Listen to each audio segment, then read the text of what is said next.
نہ انکار کیا واضح طور پر کہ آپ کا نہیں ہے، اور نہ یہ کہا کہ آپ کا ہے کہ آپ کی طرف وہ دیوان منسوب ہے۔ یہ بھی ہو سکتا ہے کہ کچھ اشعار آپ کے ہوں اور کچھ اس کے اندر، جس طرح نہج البلاغہ جو ہے اس میں بہت زیادہ حصہ وہ مولا علی رضی اللہ تعالیٰ عنہ کا نہیں ہے، تو ایسے ہی اس کے لحاظ سے بھی معاملہ ہو۔ بہرحال انہوں نے یہ کہا وَأَوَّلُهَا،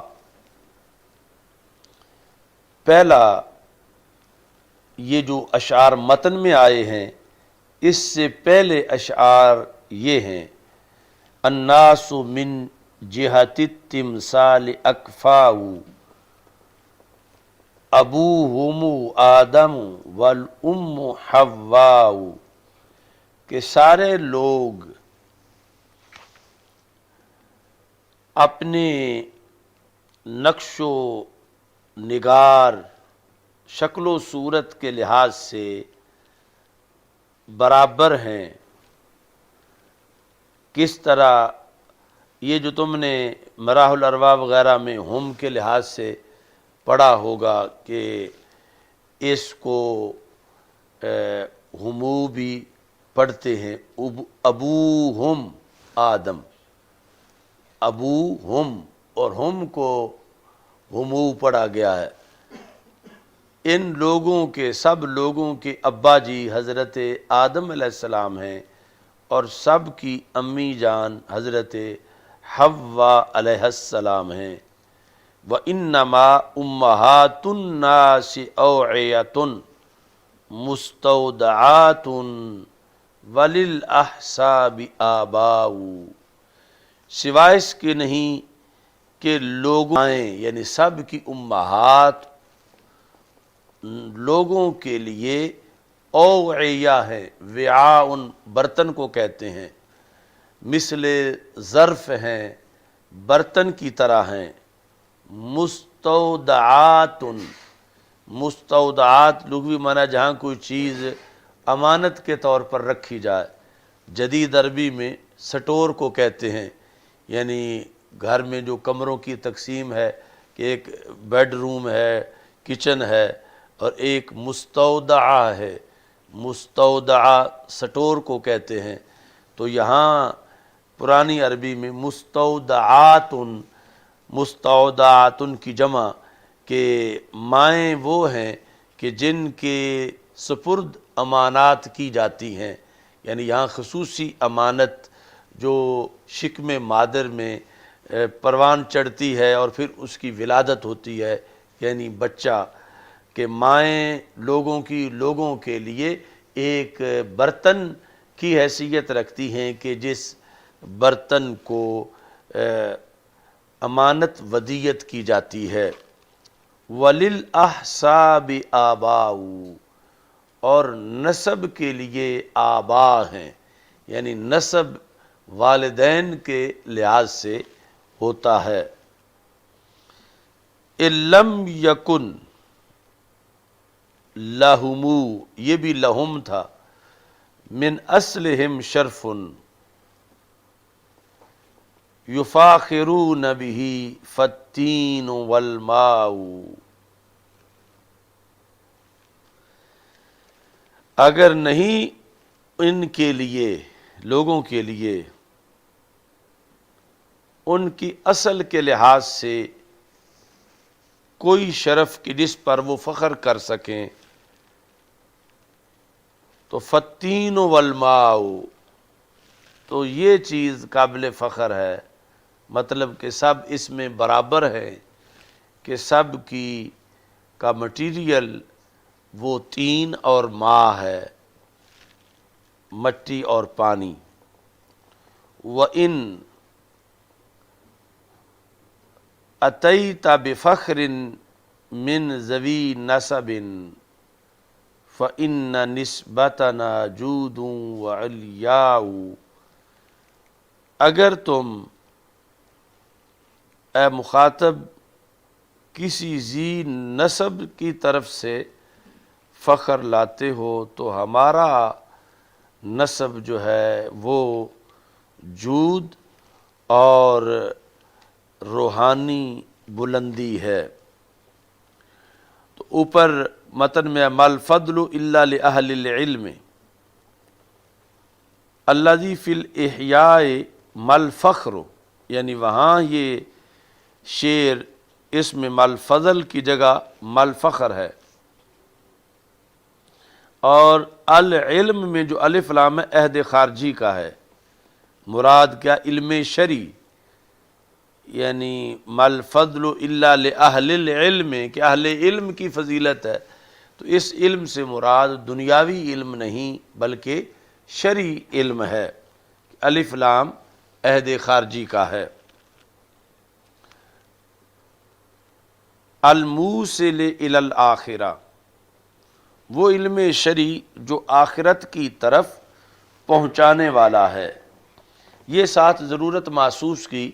کہ علم شرعی یعنی دینی علم بھی دنیاوی بن جاتا ہے، دینی علم بھی اگر وہ انسان کو مادہ پرستی کی طرف لے جائے تو پھر وہ موصل الی الآخرہ نہیں رہتا، وہ اس سے جب فکر آخرت پیدا نہ ہو، فکر دنیا پیدا ہو، تو پھر جس طرح پہلے آپ پڑھ آئے ہیں حسن بصری رضی اللہ تعالیٰ عنہ کی وضاحت کہ اگر علم پر عمل نہیں ہوگا تو پھر فقیہ نہیں بن سکتا، تو اس بنیاد پر اگر علم بندے میں خشیت پیدا نہ کرے، فکر آخرت اللہ کا ڈر پیدا نہ کرے، بلکہ علم کی بنیاد پر وہ جری بن جائے اور دنیا کی محبت میں گم ہو جائے، تو پھر اگرچہ پڑھا شرعی علم تھا لیکن اس کو دینی علم پھر نہیں کہا جائے گا۔ یہ تب ہوگا جب موصل الی الآخرہ ہو کہ وہ علم بندے کے اندر خشیت ازدی پیدا کرے، تو پھر وہ علم یہاں لأہل العلم سے مراد ہے۔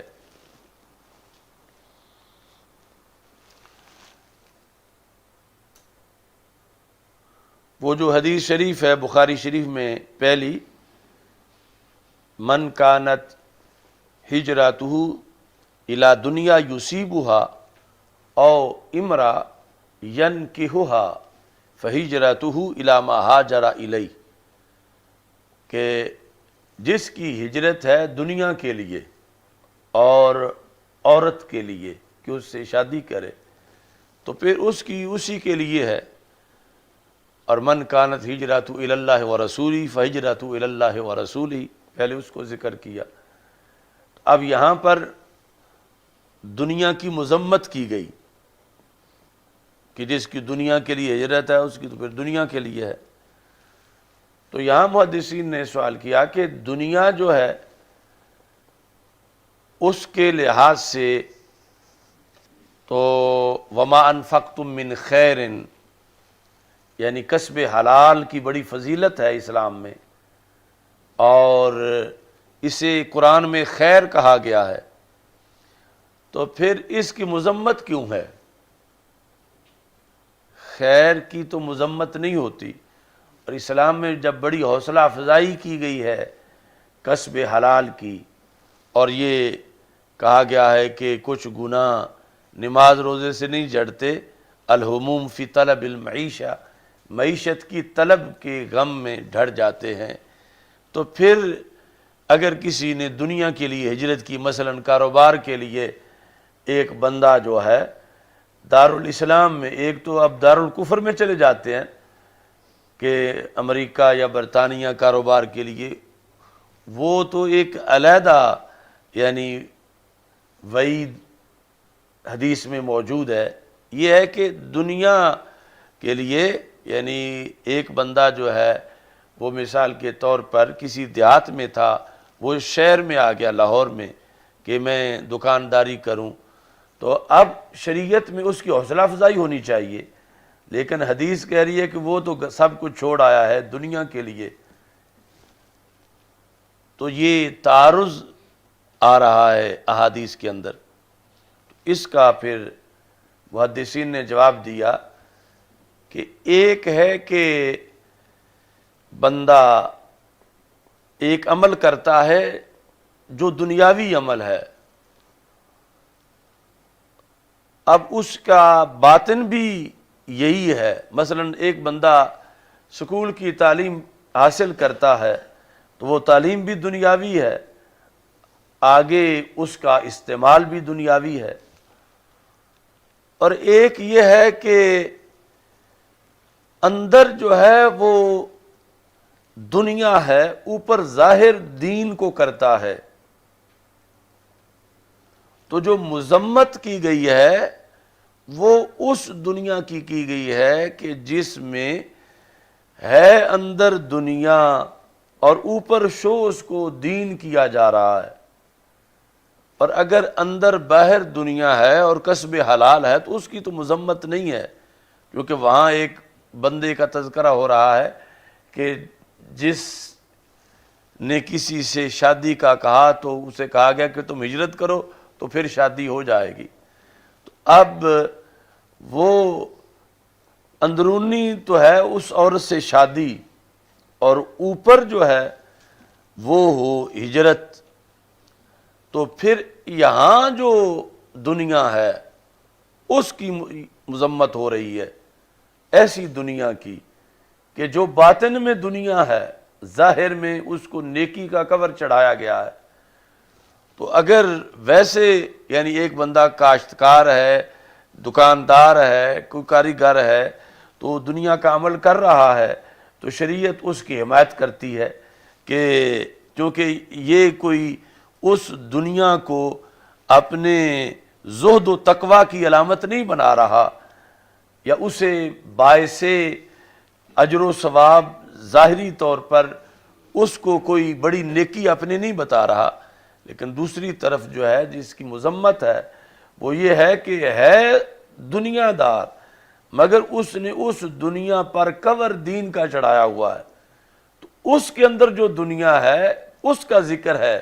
من کانت ہجرت الی دنیا،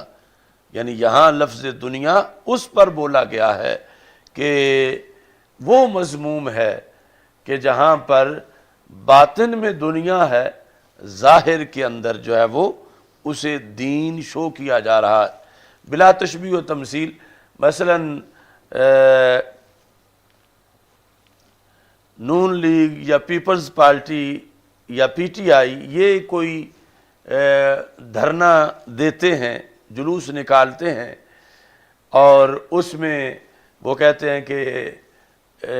جو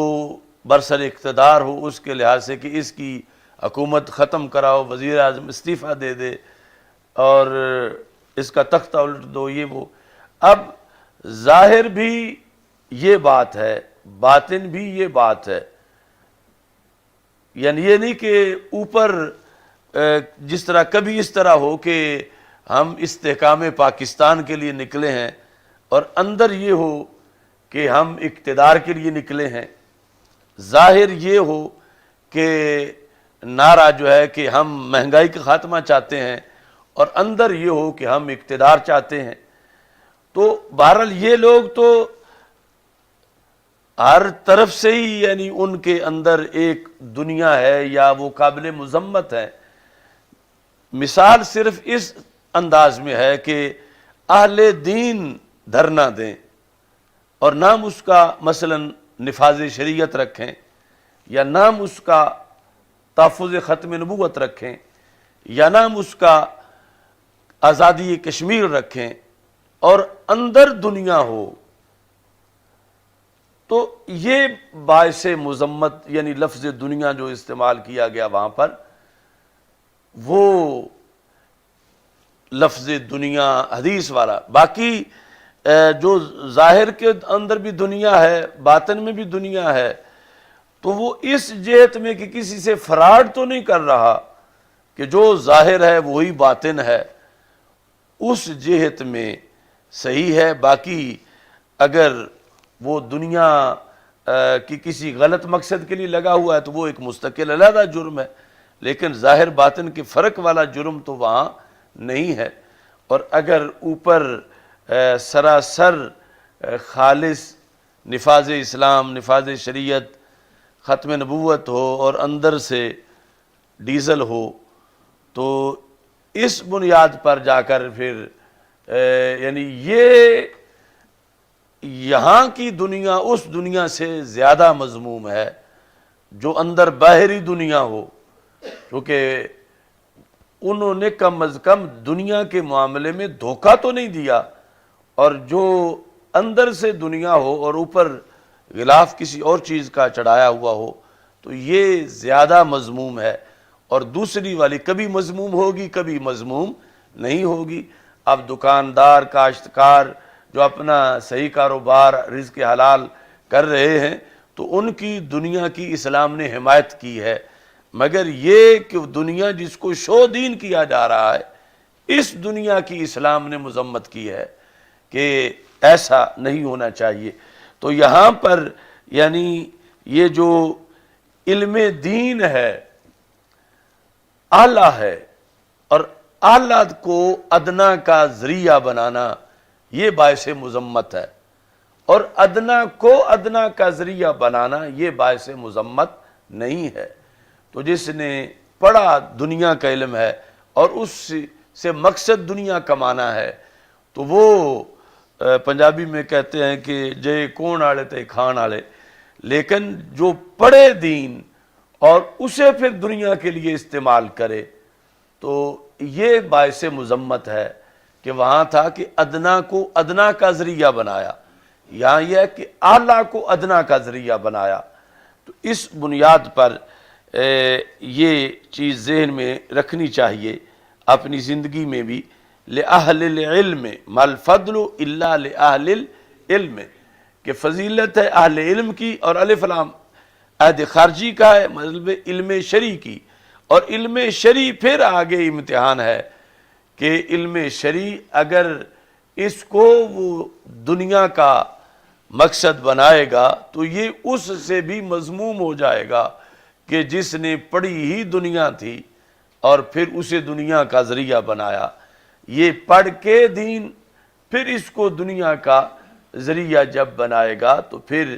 یہ زیادہ معاذ اللہ باعث مذمت ہوگا کہ اس نے ادنا کے لیے اعلیٰ چیز قربان کر دی کہ علم دین اعلیٰ ہے۔ تو اس لیے وہاں پڑھتے ہوئے عصری علوم نیت میں کہ میرا وظیفہ کتنا لگے گا، تنخواہ کتنی ہوگی، کیا کچھ ملے گا، وہاں تو یہ پہلے دن پوچھا بھی جاتا ہے پڑھانے والوں سے، پڑھنے والے ذہن میں بھی رکھتے ہیں، اور ادھر یہ سوال بھی گناہ بن جاتا ہے کیونکہ یہ دین پڑھنا پڑھانا سارے کا سارا مقصد جو ہے وہ غلبہ اسلام ہے، اور یہ اللہ کا وعدہ ہے وَمَن يَتَّقِ اللَّهَ يَجْعَلْ لَهُ مَخْرَجًا وَيَرْزُقْهُ مِنْ حَيْثُ لَا يَحْتَسِبُ، کہ جو اللہ سے ڈرے گا اللہ اس کو پھنسنے نہیں دے گا،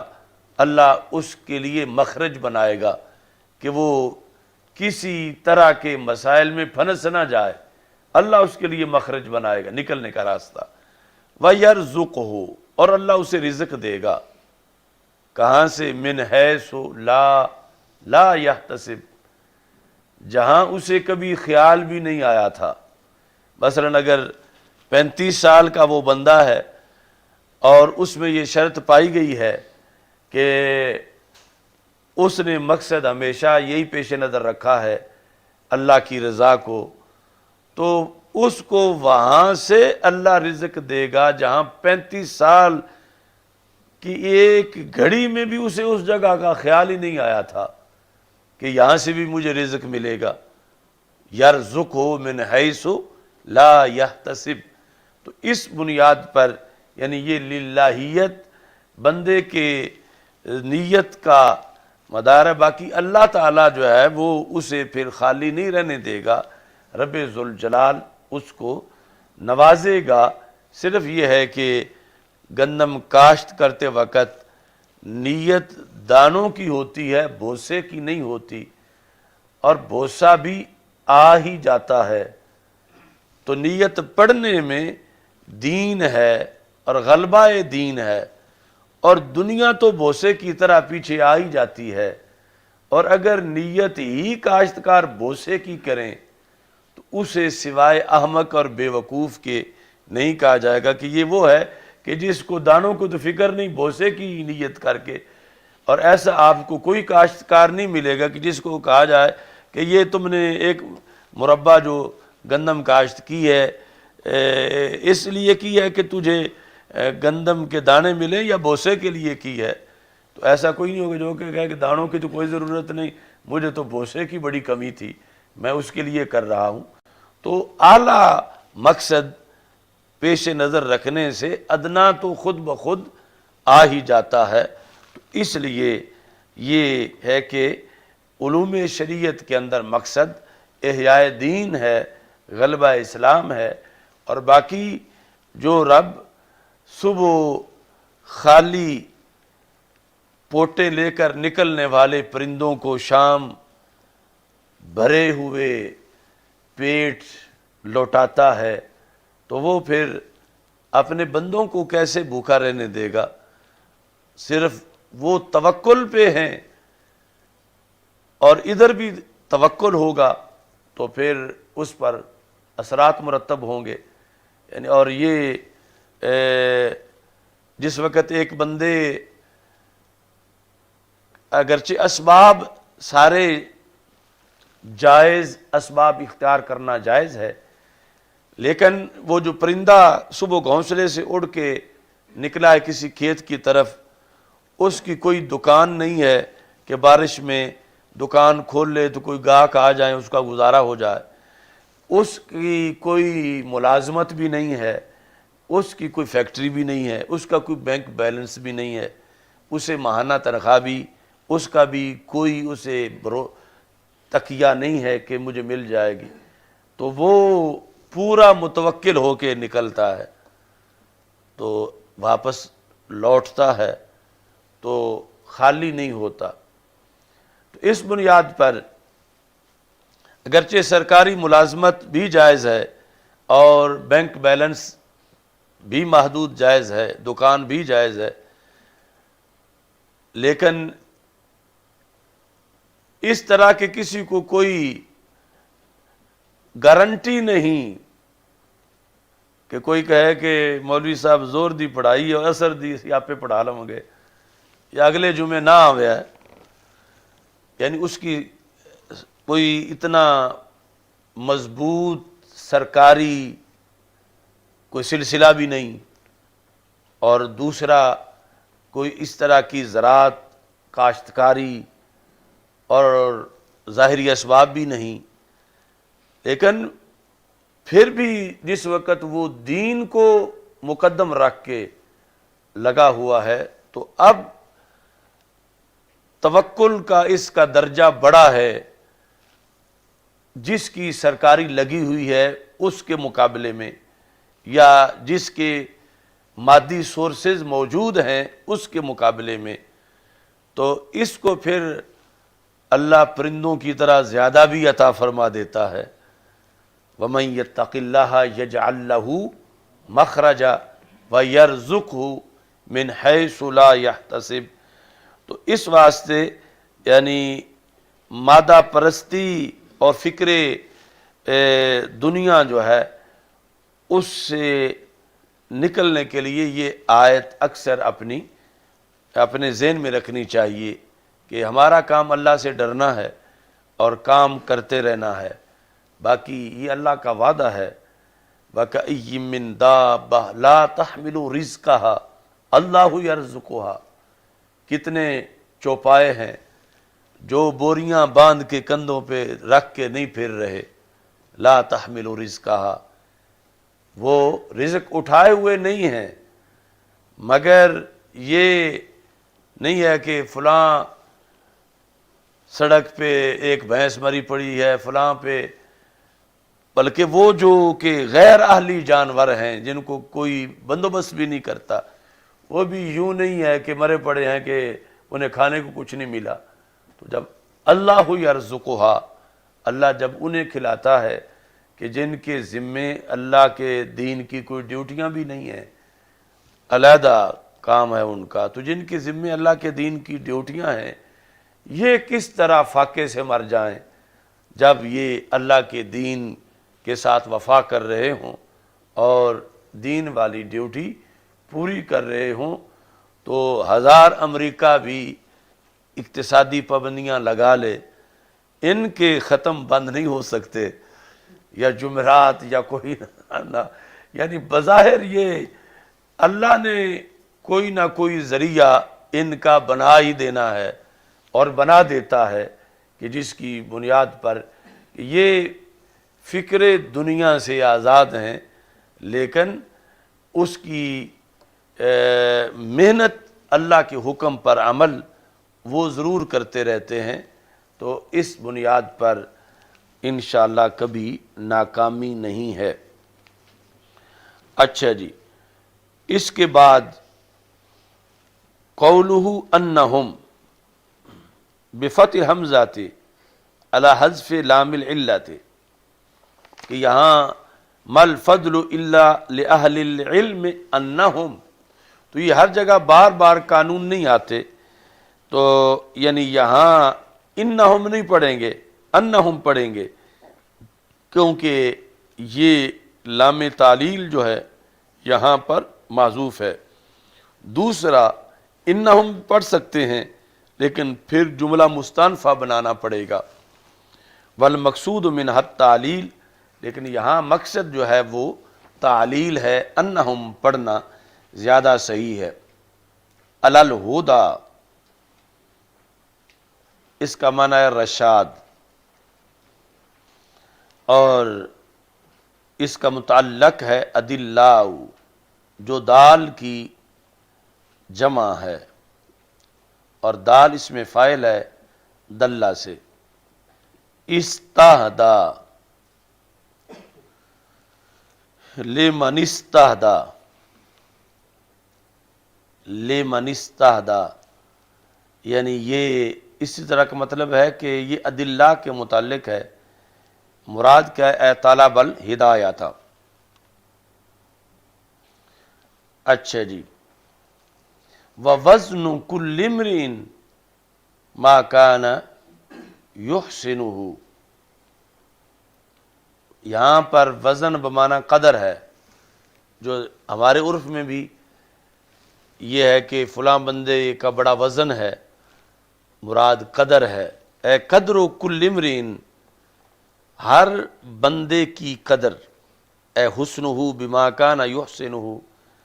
یعنی ہر بندے کا حسن و جمال جس سے وہ مزین ہو۔ امام بیضاوی نے یہ وضاحت کی،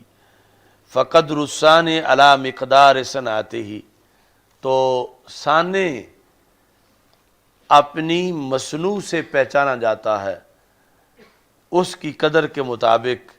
جو اس کا بنایا ہوا محل ہے اس سے بنانے والے کا تعارف ہوتا ہے اور قدر پہچانی جاتی ہے۔ ومن احسن علوم الآداب، جس نے علوم آداب اچھے پڑھے تو جتنی علوم آداب کی قدر ہے اتنی اس کی قدر ہوگی، اور جس نے علم فقہ اچھا پڑھا تو پھر جتنی علم فقہ کی قدر ہے اتنی فقہ پڑھنے والے کی قدر ہوگی۔ تو اس بنیاد پر یعنی فقہ پڑھنے والا جب فقہ کی خود علوم آداب صرف و نحو سے زیادہ قدر ہے تو پھر فقہ پڑھنے والے کی بھی زیادہ قدر ہے۔ حاصل یہ ہے کہ ان من احسن شیئا فمقامہ علی قدرہ، کہ جس نے کسی شے کے اندر کمال حاصل کیا تو جو اس شے کا مرتبہ اس کے مطابق کمال حاصل کرنے والے کا بھی مرتبہ ہے۔ والجاہلون لأہل العلم اعداء، جاہلون یہ وضاحت بھی اہم ہے کہ اپنی جگہ اگرچہ وہ اپنے فن کے ماسٹر ہیں لیکن شریعت کا علم نہیں آتا تو انہیں پڑھا لکھا نہیں کہا جائے گا،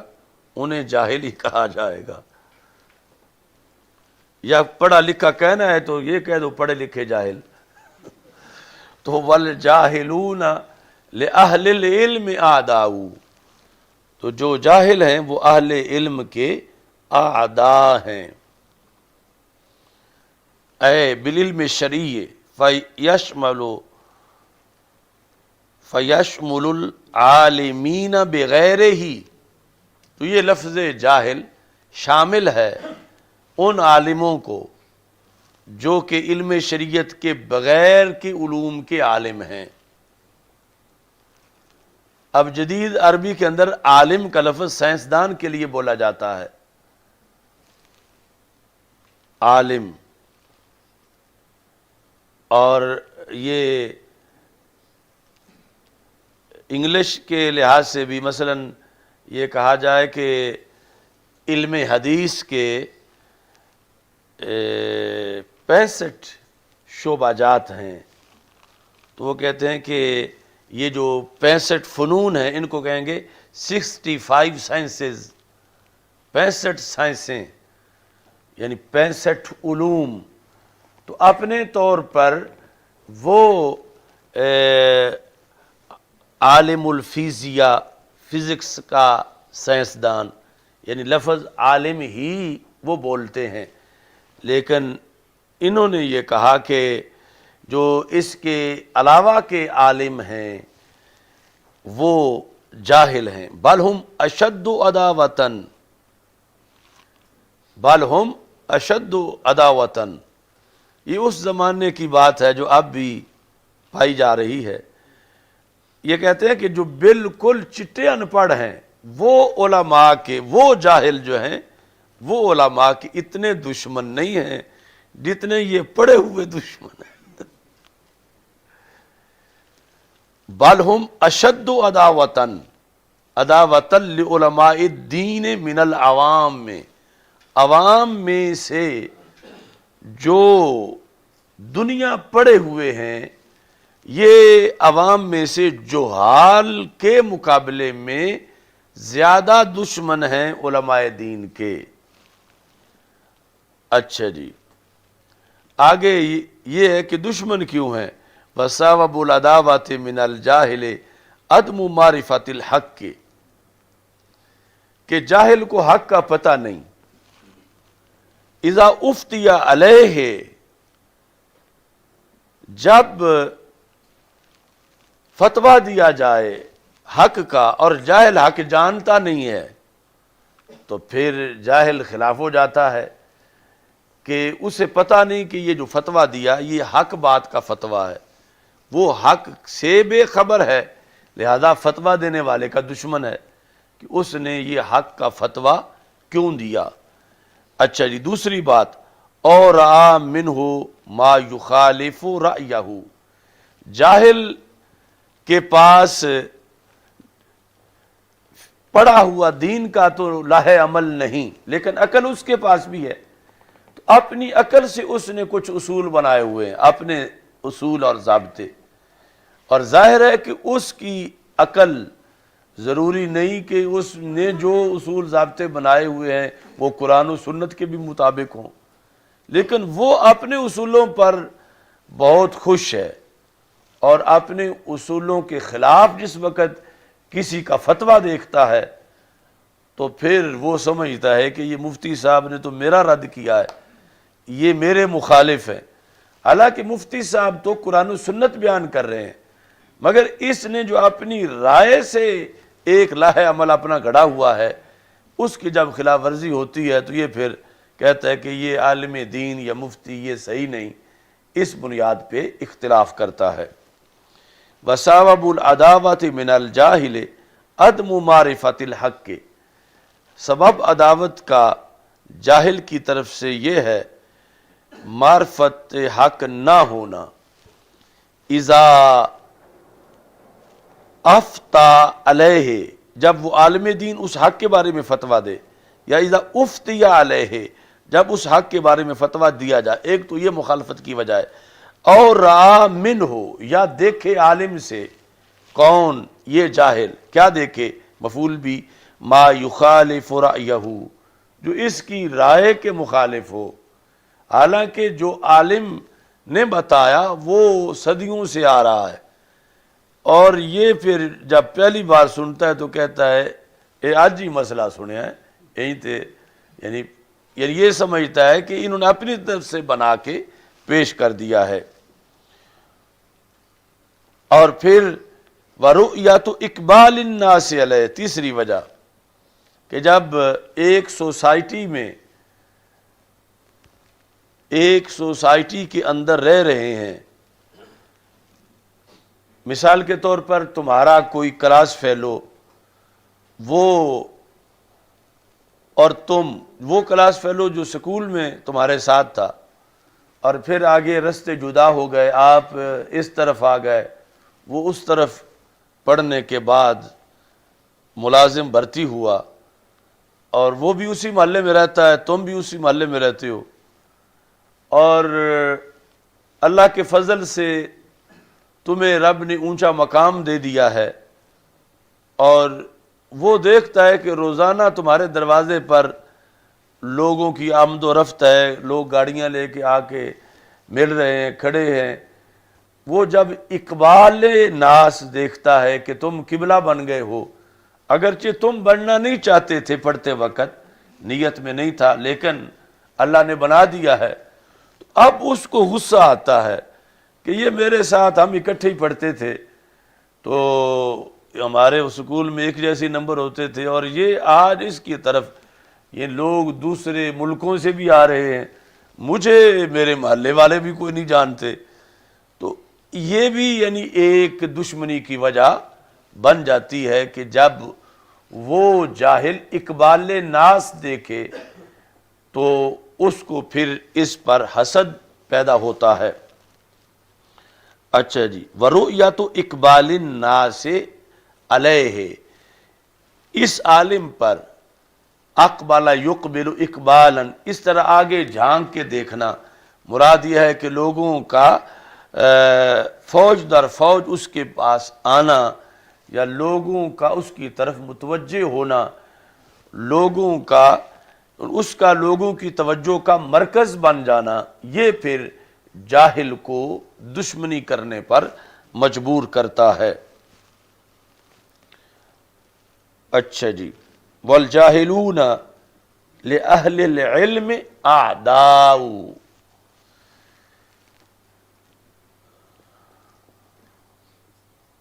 مگر یہ قاعدہ کلیہ نہیں ہے، کیونکہ دوسری طرف جاہلون ہی اہل علم کے لیے اعضاء،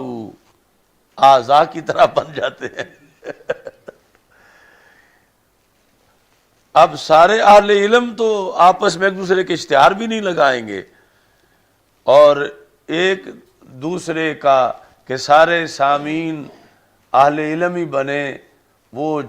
جو حال نہیں بننا ہے آ کے، یا وہ اس کے معاونین بنے۔ تو یہ یعنی بعض جاہل ایسے ہیں کہ جو اہل علم کے اعداء ہیں، دشمن ہیں۔ اچھا جی، لیکن یہاں یہ جو انہوں نے وجہ بیان کی یہ صحیح وجوہات ہیں، لیکن کبھی عداوت کی وجہ عالم کی اپنی خرابی بھی ہو سکتی ہے۔ یعنی یہاں یہ عالم تو ٹھیک ہے، پڑھا ہوا ٹھیک ہے، اس کا کردار ٹھیک ہے، تو اب کیوں دشمن ہیں جاہل؟ ان وجوہات کی بنیاد پر کہ ان کو جہالت ہے، حق جانتے نہیں ہیں اور اس نے حق بیان کیا ہے، یا ان کی رائے کے خلاف فتویٰ آ گیا ہے، یا اس کی طرف لوگوں کی توجہ ہو گئی ہے اور وہ جاہل کی طرف نہیں ہے۔ لیکن کبھی اس بنیاد پر بھی ہے کہ عالم جو ہے وہ جماعت کراتا ہے اور ساتھ ہی پھر حجرے میں بیٹھ کے فلمیں دیکھنا شروع کر دیتا ہے، یعنی جماعت کراتا ہے اور وہ سگریٹ پینا شروع کر دیتا ہے، یا ویسے وہ علماء سو میں سے ہے، یعنی جو عالم کی اپنی کمی کوتاہی ہے، تو اس وجہ سے بھی تو مخالفت ہو سکتی ہے۔ لیکن چونکہ ایک عمومی یہ بیان کر رہے ہیں کہ جس کا انہیں خود بھی سامنا ہو سکتا ہے ہوا ہو. تو اس لیے انہوں نے اس طرف کی صورتحال بیان نہیں کی کہ کبھی عداوت جو ہے اس کا باعث جاہل نہیں ہوتا، جاہل کی عداوت صحیح ہوتی ہے، بلکہ وہاں جرم خود عالم کا ہوتا ہے. لیکن چونکہ وہ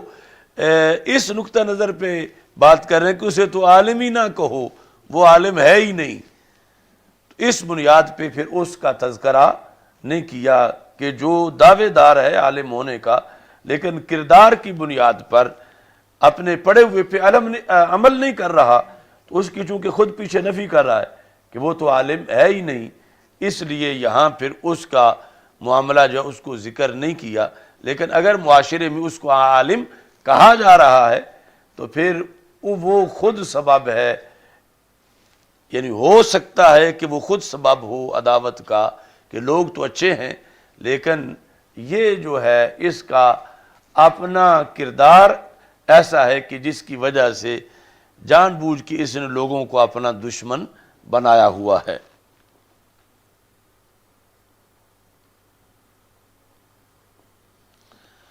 تو قرآن مجید میں ہے، یعنی اب یہ ہے کہ بندہ خود صحیح ہے لیکن عداوت ہی عداوت ہے. تو قرآن مجید میں ہے کہ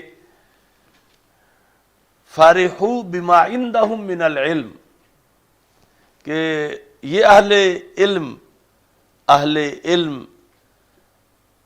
کی تربیت ہے کہ تم تو تھوڑا تھوڑا پڑھے ہوئے ہو. یہ ماحول اور معاشرے تو دنیا میں یوں بھی گزرے ہیں کہ نبی آ کر کہتے تھے کہ اس طرح کرو، یہ مسئلہ اس طرح ہے، تو نبیوں کو بھی کہتے تھے تمہیں کیا پتا، فارحوا بما عندہ من العلم، اپنے علم پہ خوش تھے، بٹ آئی تھنک پر، اپنے علم پر.